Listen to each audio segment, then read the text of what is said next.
Dobrý den, milí posluchači, vítejte u dalšího dílu podcastové série Econews a spolku Arnika, který jsme nazvali Domácnost bez jedů. Od mikrofonu vás zdraví Irena Bořívalová a ve studiu vítám Terezu Kovalčíkovou, odbornici na odpadovou tematiku Arniky. Dobrý den. Dobrý den.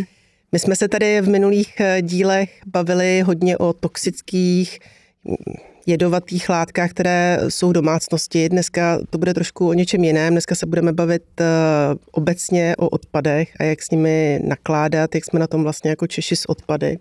Zdali skládkujeme nebo zdali poctivě třídíme, protože většinou, jak se tak hovoří ve veřejné diskuzi, tak to vypadá, že jsme prostě superhrdinové ve třídění. Tak můžete to, Terezo, uvést na pravou míru?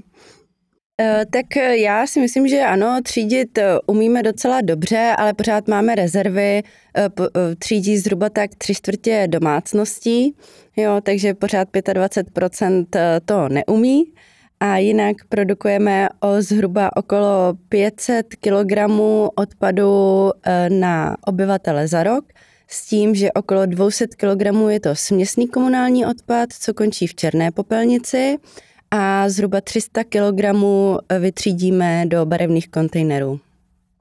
Ano, to jenom ještě bych teda zdůraznila, že my se tady dneska bavíme o tom komunálním odpadu, vůbec se nebudeme bavit o odpadech od živnostníků nebo z průmyslu. Můžu ještě dodat, jak na tom jsme? V porovnání s Evropskou unií jsme zhruba někde okolo jako průměru, jsme vlastně docela jako dobrý v té produkci. Jsou státy, které jsou na tom hůř a samozřejmě, které jsou na tom líp, ale třeba v porovnání s Amerikou produkujeme polovinu odpadu v Čechách než oni. Ale v rámci Evropy zase takový tedy šampioni nejsme, hodně skládkujeme a současně máme tady určité cíle, které jsme si v rámci Evropské unie společně stanovili a pokud vím, tak už za tento rok bychom měli být schopni vlastně vyseparovat asi 60% toho odpadu směsného. Ano. Zatím to ale nevypadá moc dobře.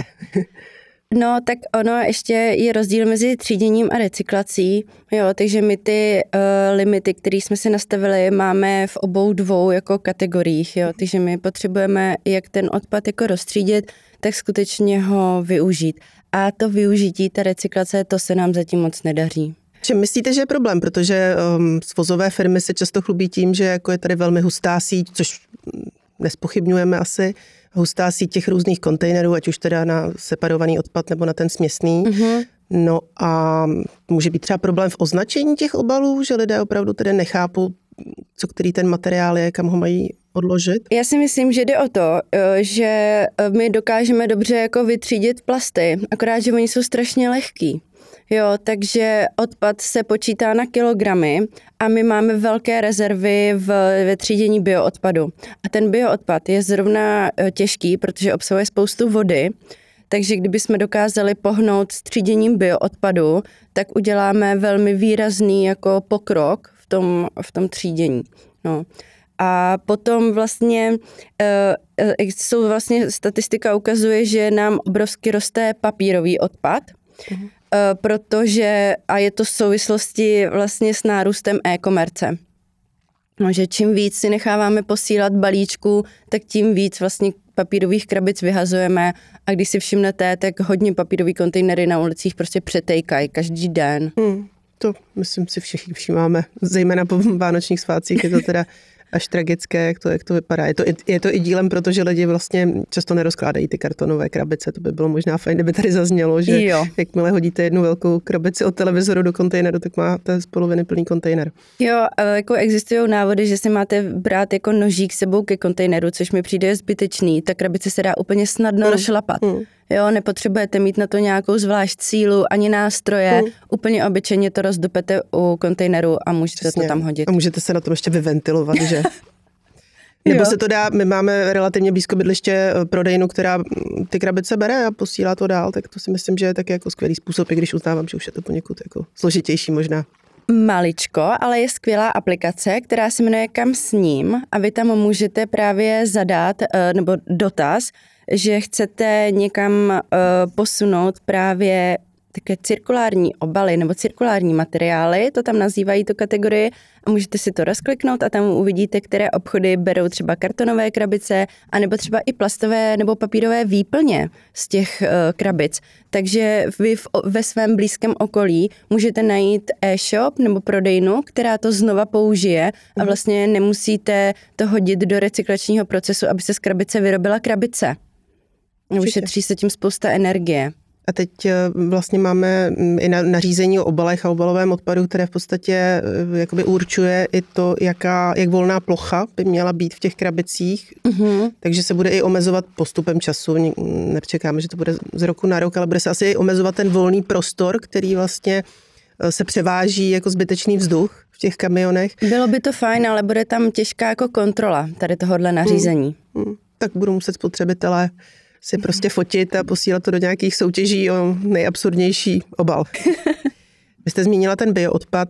Vy v Arnice také děláte třeba nějaké rozbory těch kontejnerů ve smyslu, kolik se tam čeho nachází? Ano. A z toho právě vyplývá, že ten bioodpad má velký potenciál, aby tam nebyl. Přesně tak, jo. Často dojdeme k závěru, a nejenom my, ale i ostatní, kdo dělají rozbory, ať už je to Ministerstvo životního prostředí, Ecocom, jo, anebo další organizace, tak nachází zhruba polovinu hmotnosti té popelnice je bioodpad, takže vlastně polovina by se dala zkompostovat nebo převést na kompostárnu, popřípadě i do bioplynky. Vůbec by nemusela doputovat na skládku či spalovnu, kde vlastně bioodpad na skládku vůbec nepatří, protože tam bez přístupu vzduchu vznikají vlastně plyny, které negativně ovlivňují prostě skleníkový efekt, jo, skleníkové plyny vlastně.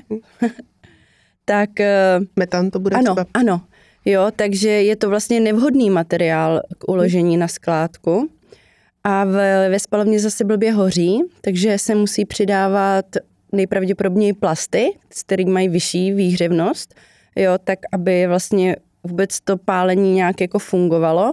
Takže vlastně není vhodný ani do jednoho tady tohodle vlastně zařízení. A zlepšuje se to? Já mám tedy pocit, minimálně tady u nás v metropoli, že se hodně podporuje, jednak se tedy jakoby zadarmo dávají lidem ty hnědé kontejnery a potom třeba v naší čtvrti se dost podporuje kompostování. Cítíte už nějaké zlepšení? Nebo cítíte? Vidíte? Určitě.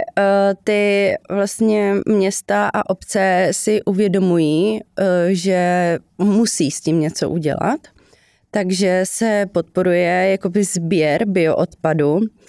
Je trošku škoda, že nedokážeme ocenit i domácí kompostování. Jo, to se nedá zahrnout do výkazů té tvorby odpadu, takže to je jako podle mě trošku škoda, ale jinak skvěle právě Praha zareagovala, že poskytla popelnice a svoz vlastně zdarma. Myslím, že poplatky tam jsou jenom za drobné úkony, jako kdybyste měli popelnici za zamčenými dveřmi. Jo, a pan popelář to musel prostě jako, by to bylo pro něj složitější to vyvést, jo, tak tam nějaké mírné poplatky jsou, ale jinak je to vlastně zdarma a to je určitě jako dobrý a spousta lidí si to skutečně chválí. Jo, my se bavíme s veřejností a nebo se nás ptají, jak si takovou popelnici zařídit. Tak jim poradíme a většinou, když osloví nějakého předsedu SVJčka nebo majitele domu, tak vlastně dostanou pozitivní odpověď a většinou ty lidi to skutečně chtějí třídit.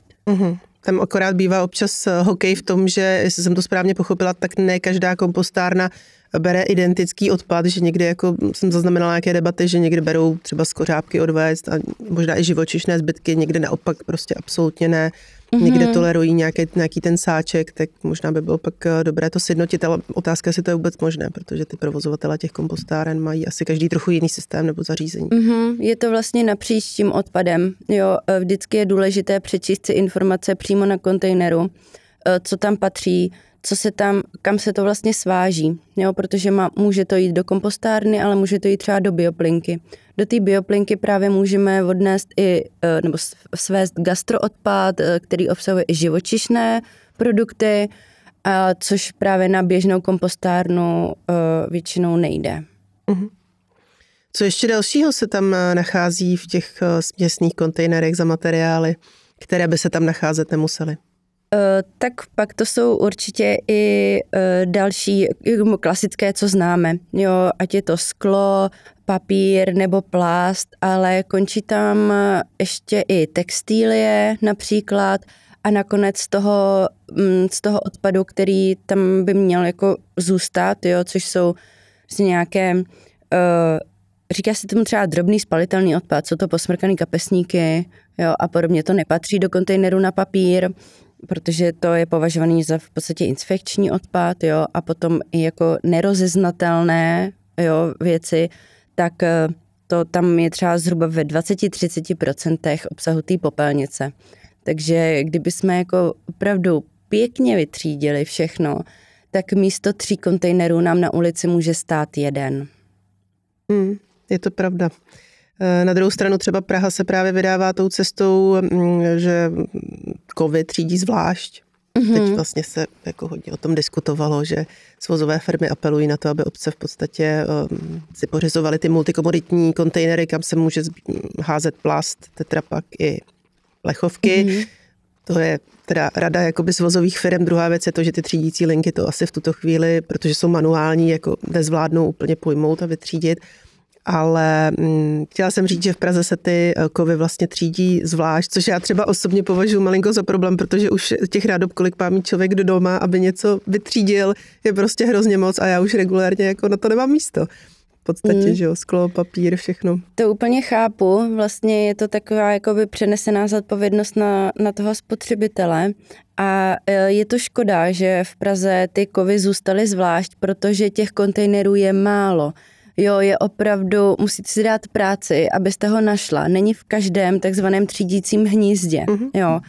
Když to právě ty multikomoditní tetrapak a plast, prostě to už najdete všude, tak to je jako určitě nevýhoda. Já jsem se ptala, proč vlastně to nedali dohromady, ale oni si chválí čistotu materiálu z toho kontejneru, že tam opravdu z toho vytěží prostě drtivou většinu toho kovu, většinou se tam nenajde nic jiného, tak je pro ně pak zpracování toho materiálu z kontejneru v podstatě jednodušší. To je možná oficiální trošku vyjádření, protože všichni víme, že tady už asi 2,5 roku měla být automatická třídící linka, která si s tímto měla poradit a měli jsme všichni vlastně mít k dispozici ty multikomoditní kontejnery, kterým se myslím dokonce říkalo šetřivec, podle toho, že tam měly být 3 položky, tetrapaky, plasty. A teď v podstatě lidé mohou multikomoditně sbírat, ale myslím si, že to je jenom jakoby u těch činžovních domů, třeba ve dvorech, když mají svoje speciální hnízda, ale v těch hnízdech, která jsou na ulicích, tam je to pořád takhle odděleno. A přitom kovy se tak snadno třídí, protože existují magnety jak na železné, tak na neželezné kovy. Jo, takže existuje magnet, který vám vytáhne hliník. Jo, takže je to... Je to daleko jednodušší než v té automatické lince, když se má rozeznat plast od Přesně plastu. tak. A máte pocit, že jsou i rezervy ve značení těch obalů, že prostě spotřebitelé nevždy pochopí, jestli to je papír, nebo jestli to je papír potažený nějakou jemnou plastovou nebo hliníkovou folií? Já si myslím, že značení je docela srozumitelné. Papír je papír, u plastu máme 7 klasických materiálů, které se používají pro obaly, jinak plastu je samozřejmě jako tisíce druhů. Ale my používáme zhruba 7 těch materiálů s tím, že pouze označení číslo 3, je to polyvinylchlorid, tak to jako PVC určitě ho známe jako nějakou podlahu, nebo často z toho jsou různé nafukovací předměty, jako jsou rukávky nebo kruhy na plavání a tak to nepatří do kontejneru na plast a jinak je to docela jako srozumitelně označené. Jediný, co tak ještě jsou kombinované plasty, tak to je označené symbolem C lomeno, že C je jakože tak kombinované a lomeno a pak je tam nějaký materiál, který převažuje v tom obalu. Takže ten C lomeno pap, tak to znamená, že je to kombinace, kde papír převažuje. Jo. Ale vlastně my sice víme nebo známe ten typ materiálu, ale nemáme pro něj třeba recyklační kapacity. Takže co nás třeba zaujalo v zahraničí, tak to je v Kanadě, teď si úplně nejsem 100% jistá, ale že tam mají povinnost skutečně uvést, že je to recyklovaný materiál. Ale nemáme proto tu recyklační kapacitu. A tam zavedli vlastně zavedou zákon, že musíme, pokud chceme mít označení, že je to recyklovatelný obal, tak musíme zajistit i právě ty recyklační kapacity k němu, že nesmí poputovat právě na skládku nebo na spalovnu. No, tak to bude asi výzva. Ano, a to se mi přijde jako hodně zajímavý a jako dobrá praxe, takový příklad.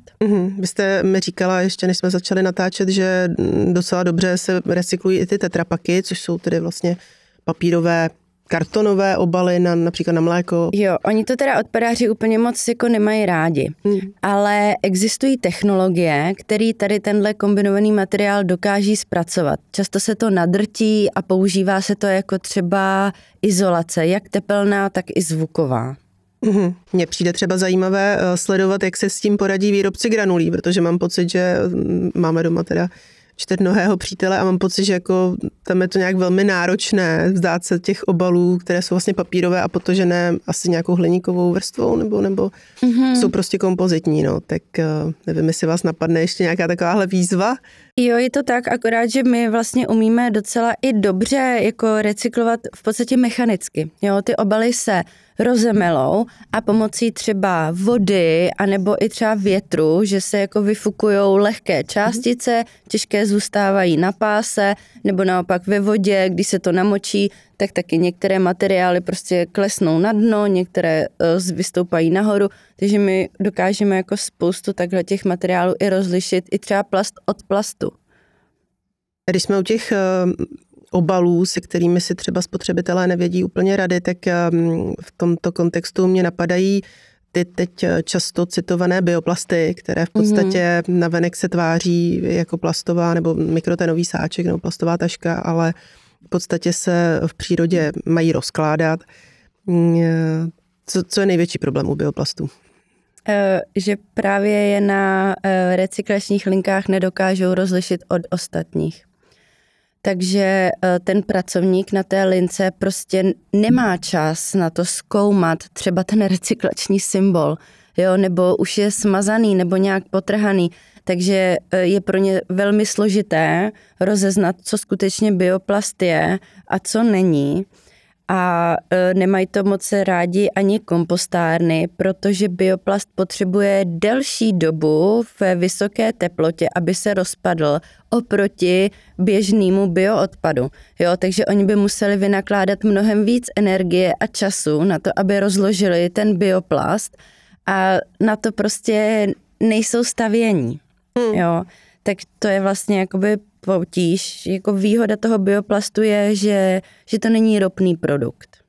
Jo, tak určitě to má jako i své výhody, ale ještě my na to vlastně nejsme na to zpracování toho bioplastu jako připravení. No, kdyby jsme dokázali překlopit větší část plastu do bioplastu, tak se na to připravíme nebo změníme ty technologie a dokázali bychom recyklovat i bioplast. Akorát, že zatím jeho prostě tak malé množství, že se ani nikomu nevyplatí tu technologii jako zavádět.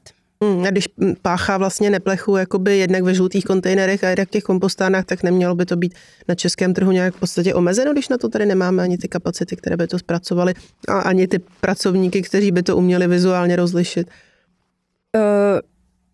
No, to je otázka. Ono zase podle mě je dobrý jako se snažit vymýšlet nějaké nové technologie. Jo, nezůstávat prostě na jednom místě, ale teď prostě pak na to reagovat, na to, co jsme zjistili. Jo, takže já úplně jako to nechci hanit nějak ten pokrok, ale je potřeba na to myslet jako v celé té lince toho životního cyklu vlastně toho obalu. A je taky asi potřeba, aby se ty bioplasty nevyráběly z plodin, s kterými se může třeba ještě skrmit zvířata, nebo případně mohou sloužit i k potravinovým. Oni to jsou většinou ze zbytkových jako materiálů, jo, že to je například z celulózy, jo, a to je prostě, dalo by se říct, odpadním produktem při výrobě papíru, jo, a stejně tak to je i u těch rostlin.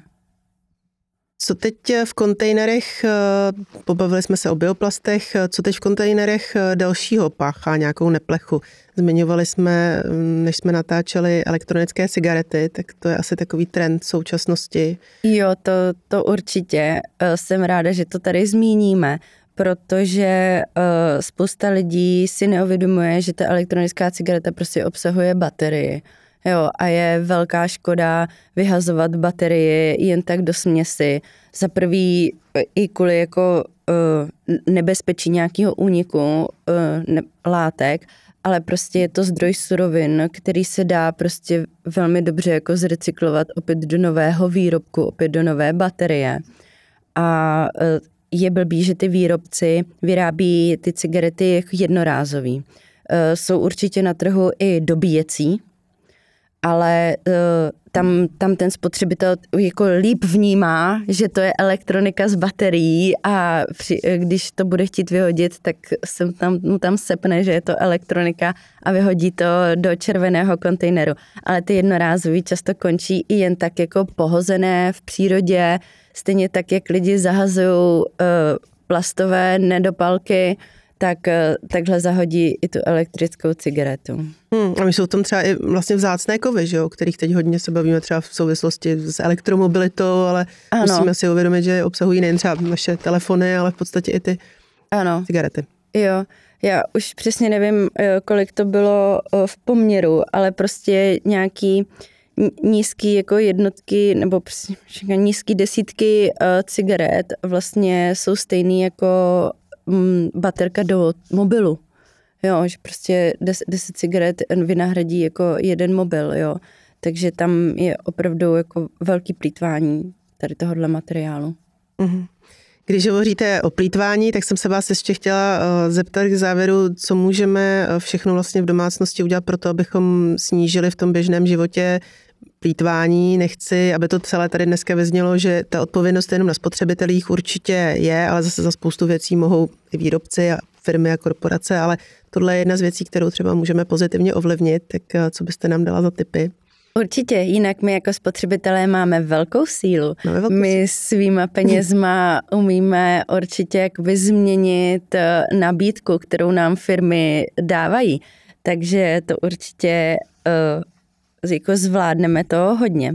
No ale k těm potravinám, jak jsme si právě říkali, v odpadu končí spousta bioodpadu a jsou to potraviny, které jsou vlastně zpracovatelný anebo už vyloženě odpadný. Některé potraviny tam končí, protože to nestihneme dojíst, takže se nám to zkazí, jo, chytí to plíseň nebo se to jako skysne a podobně, ale pak jsou samozřejmě odpady, které už se jako těžko využívají, různé slupky, košťály z květáku a podobně. Takže když se zaměříme právě na ty potraviny, aby nám zbytečně nekončily v koši, tak je důležité správně nakupovat.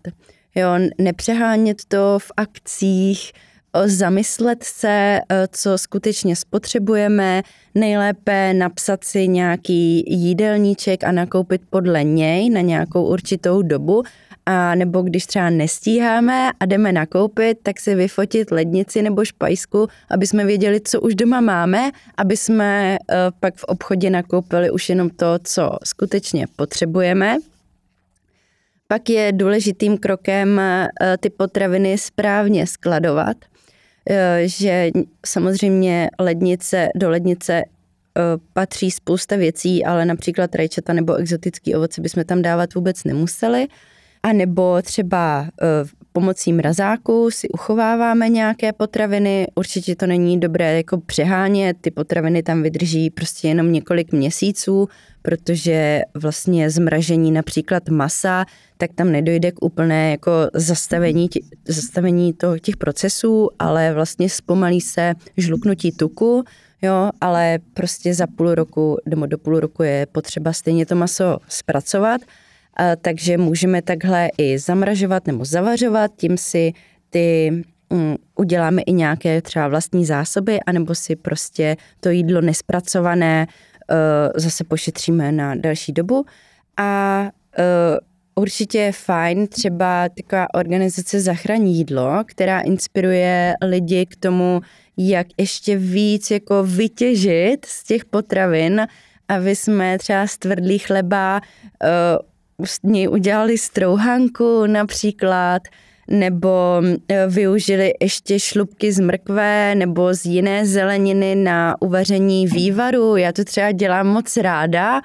Vždycky si takhle sbírám do skleničky různé typy jako šlupek. Vždycky samozřejmě si to pořádně umeju, tu zeleninu, a schovám si to do mrazáku a když mám sklenici plnou, tak z ní udělám výborný zeleninový vývar a nebo i třeba, když vařím zeleninu, já nevím, třeba do bramborového salátu, jo, tak si ten vývar z toho schovám a použiju.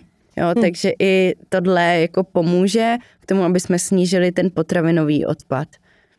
No a vlastně v neposlední řadě je dobré to zkompostovat, protože